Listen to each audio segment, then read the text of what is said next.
Human populations have been changing really fast during the last 20,000 years.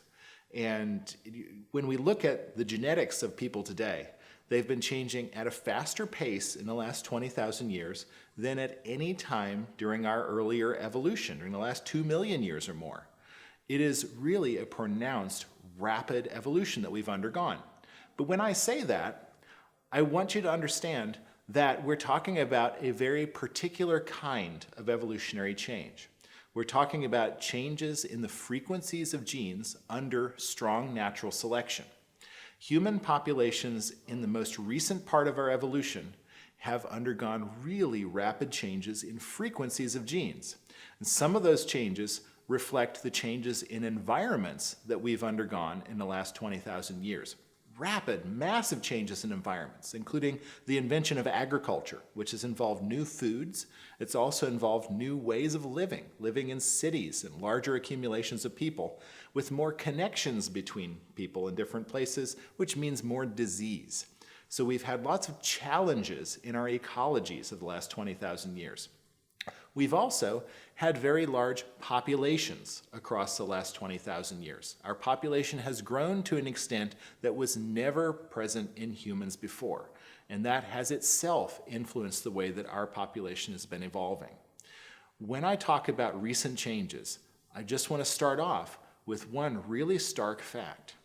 Today, in Europe, the frequency of a gene that allows the digestion of lactose, that's the sugar in milk, the lactase gene that allows digestion of lactose has a new variation that is present more than 75% frequency in Northern Europe. That means that more than 90% of people, when they're adults, can digest the sugar in milk.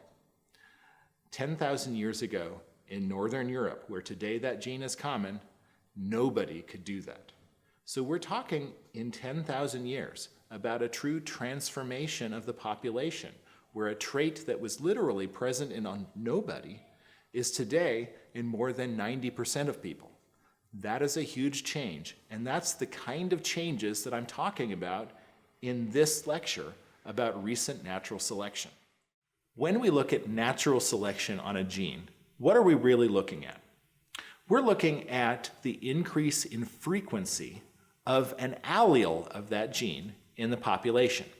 Alleles emerge as new mutations in our population all the time. The mutation rate is low, but across a population of thousands or millions of individuals, every so often an individual will be born with a new mutation, a copy that hasn't existed in the population before.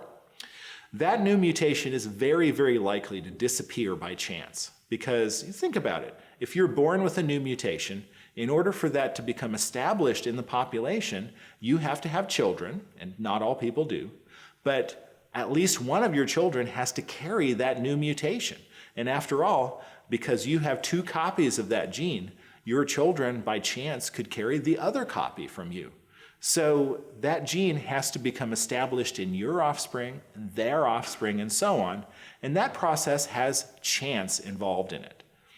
But after the allele gets to be in enough individuals, if it has an advantage, if it's causing individuals to have more offspring, that advantage becomes deterministic. The allele begins to grow in frequency because people who carry it are having more offspring than the people who don't carry it. When we talk about natural selection in populations, that's the process that we often imagine. An allele is growing in frequency over time because the people that carry it are having more offspring over time. That's really basic to the evolutionary process. Now, when we look at the evolution of traits in human populations, they don't always follow that kind of pattern. Think about a trait like height or your stature. That trait in humans today is influenced by hundreds of genes. There are more than 300 genes that we know about that influence height. If I was selecting for tall people or short people in a population, I could be influencing the frequencies of hundreds of genes. But it could very well be that some of those genes will be selected as I'm selecting for height, and others of them will be left alone. Some of them are free to change for some reasons, and others of them are more constrained against change. The chance changes in a few of them might have a huge effect on the selection on the trait. So for the most part, when we look at traits, we have to understand that they're genetically complicated. But a trait like lactase persistence, the ability to digest milk not only as a young child, but also as an adult, means that you have a new mutation that has upregulated the lactase production as you've grown older. And that new mutation is something that does follow the pattern, where a new mutation emerges in the population and by chance survives long enough that natural selection can begin to increase it deterministically in frequency. Lactase persistence in Europe is one of the strongest examples of recent natural selection on a new mutation. The new mutation, we think, emerged only 8,000 years ago. When we look at early farmers in Europe and sequence their lactase genes, we find that they did not have the version that today is common in Europe. So we're looking at people who lived 4,000, 6,000 years ago, and we don't find that mutation there. That mutation at that time was very rare. In Roman times, it was relatively more common. Today, it dominates the population. Frequency of more than 70% across Northern Europe, frequency of more than 40% across Southern Europe. It's a gene that has literally gone from 0 to hundreds of millions of copies in 8,000 years. That's rapid selection. But when we consider lactase, the story is even more complicated.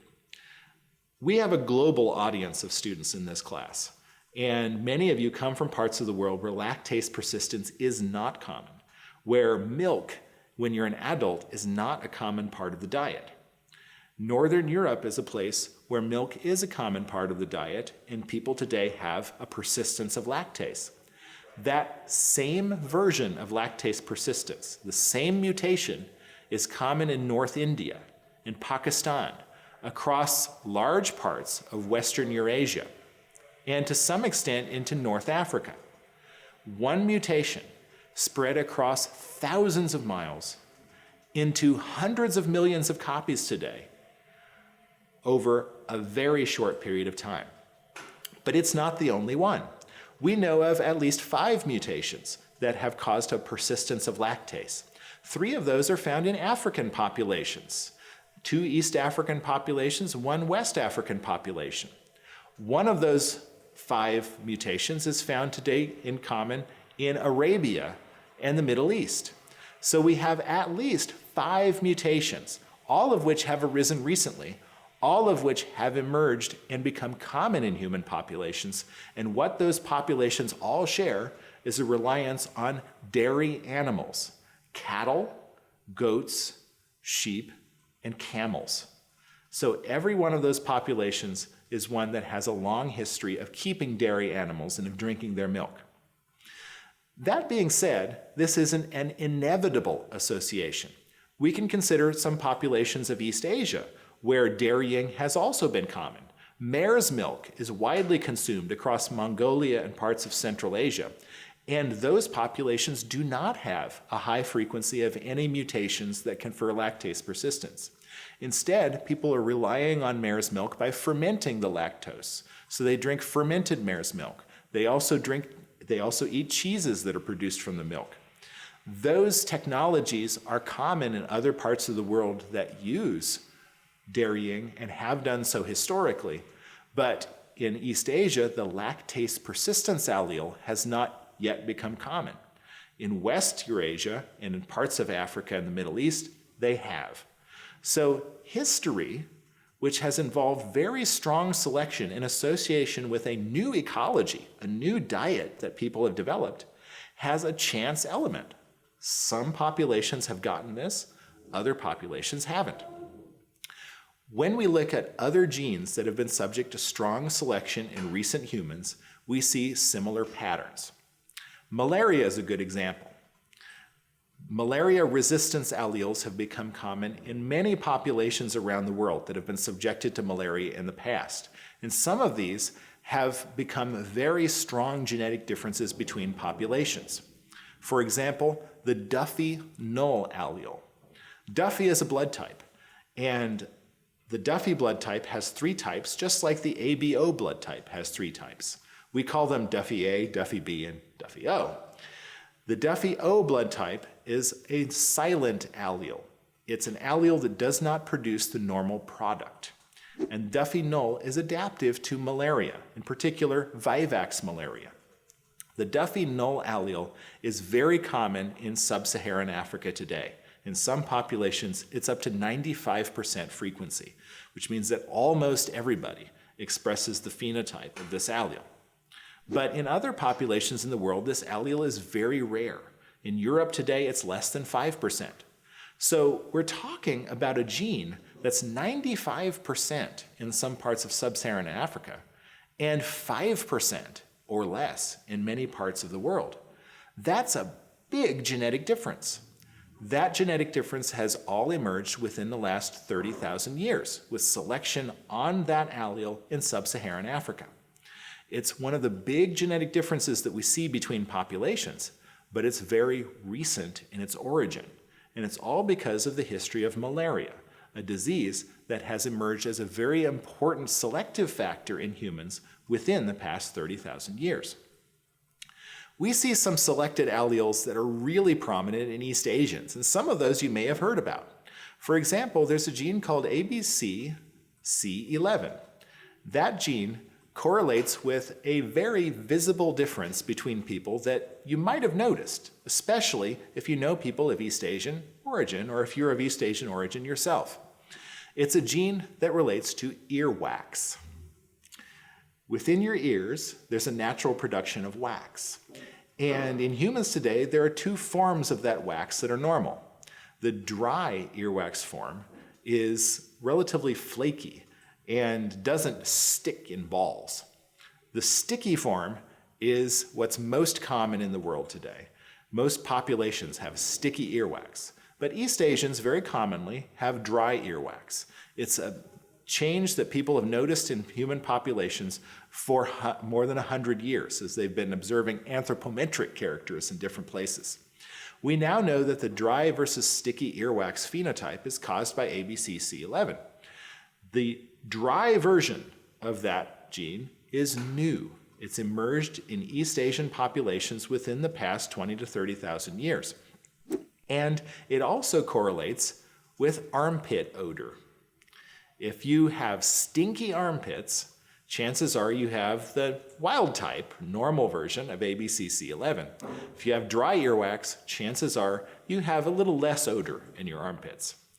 We don't know exactly what the advantage that was conveyed by the new version of ABCC11 might have been. We can speculate that odor might have something to do with it. But we do know that this version has been strongly selected, so that it's very common in East Asian populations today and very rare in many other parts of the world.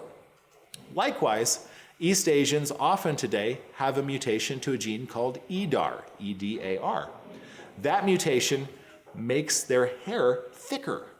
And so when you see thick, dark hair on people of East Asian and Native American ancestry, you're looking at an EDAR variant, which is relatively new. It's been strongly selected in the history of those populations. Why is it selected? Again, we can speculate it has something to do with either appearance, maybe sexual selection, or it has something to do with climate, having hair that's well adapted to a climate that you're living in. We don't know the answer, but what we can see is that in the genome, this new mutation has become rapidly more common within the past many thousand years. Well, many of the big differences that we see among human populations that are visible to our eyes are things that have been strongly selected within the past 20,000 years. Pigmentation is a really good example of this. When we look at human populations today, we can see that some are very light pigmented, some are dark pigmented. And you know that that pigmentation varies with latitude. People that live near the equator tend to have darker pigmentation. People who live closer to the poles, especially in Northern Europe and in Northeastern Asia, but also to some extent in Southern Africa, have lighter pigmentation. The variation among populations in pigmentation is the result of more than 24 genes acting in concert in one population or another. Those genetic changes are different in different populations. For example, in Europe, one of the biggest genetic changes is to a gene called SLC24A5.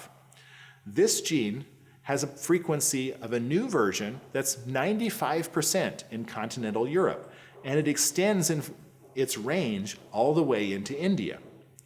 Light-skinned people are more likely to have this new version of SLC24A5, but not light-skinned version in East Asia. There are other changes in that population. For example, a change to a gene called MC1R, which is correlated with lighter pigmentation. It's different genes in different places. The ones that we can date all date to the recent past, within the past 20,000 years. So we have changes that are correlated with red hair in Europeans and blonde hair in Europeans. Those are new.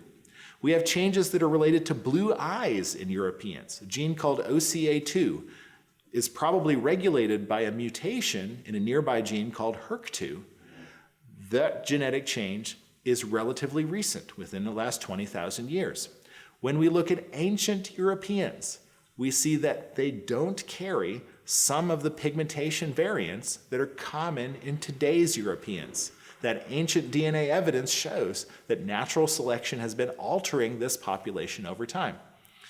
Those pigmentation changes are all new. They're all changes that have emerged in the recent past. They're all changes that emerged presumably because people entered these new northern latitudes as modern humans and changed probably to maintain vitamin D synthesis in their skin, because as sunlight hits your skin, it produces vitamin D. If you're dark-skinned and don't have a lot of ability for sunlight to synthesize that vitamin D, you'll be low in it. So lightening your skin is one way for ultraviolet radiation to have more of an effect, create more vitamin D. That's the leading hypothesis for pigmentation. But it's also possible that as people left the tropics, the advantages of dark skin were less, and so other activities of those genes may have been more strongly selected. We don't know the full answer, but what we do know is that most of these genetic changes have emerged really recently. What's causing all of this recent selection? There are two basic factors. All of the things that we've looked at as being selected, and in fact, when we look across our genome, we see hundreds of things that look like they've been selected in one population or another. All of them make sense as adaptations to recent ecological changes. When we look at pigmentation, people have begun to live in new places at higher latitudes. When we look at high altitude populations, they've begun to live at places with lower oxygen concentrations. When we look at agricultural populations, they've begun to eat different foods. Looking across populations and looking at their new challenges, we're seeing ways that humans could have adapted. And in many of those cases, humans did adapt. But the other side of our recent selection is our population size. As human populations have grown, there are new opportunities for mutations in populations. Just think about it. Today in Europe, there are hundreds of millions of people. In the distant past, in the upper Paleolithic of Europe, 30,000, 40,000 years ago, there were tens of thousands of people. So our population has increased by many orders of magnitude. At around the time that humans developed agriculture, this population growth really approached a maximum. So people were numbering in the millions, and genetic changes that might never have occurred in the more distant past because mutations are very rare, began to happen just because there were enough people. And every one of those mutations has the chance of succeeding and being selected within the population if it has an advantage. So it was very important that there were new niches for those genes to move into and possibly be adaptive. But it was also important that there were more people, allowing more mutations to happen. This is a story that's as old as Darwin, who recognized that if you're going to breed animals, it's helpful to have more numbers, because more numbers means more possible variations that you could breed into your population. We now know that humans have followed this principle. As human populations have spread into new ecologies and have grown, they have begun to adapt rapidly to those ecologies, and that rapid adaptation has been possible because of their large numbers. This recent selection and its rapid pace, it's unmatched in our earlier evolution, probably means that there are facts about ourselves that we're waiting to discover. As we begin to uncover more evidence of this selection on our population, we'll begin to learn more about what genes do. We've learned about malaria adaptations by seeing the genes that have been selected in populations that have malaria. We will likewise learn more about the ways that humans interact with each other, the traits that have been selected in recent humans, from identifying genes that are selected and identifying how those genes work together. It's one area in which understanding our evolutionary history actually allows us to uncover new things about our biology that we wouldn't have appreciated otherwise. So our recent selection is a big story, and as we look forward toward the present, we'll see that humans have continued to change and continue to change even today. This store of recent selection has given rise to variations that we can see in today's population and that are visible to us when we look around the world at the variation of people around us.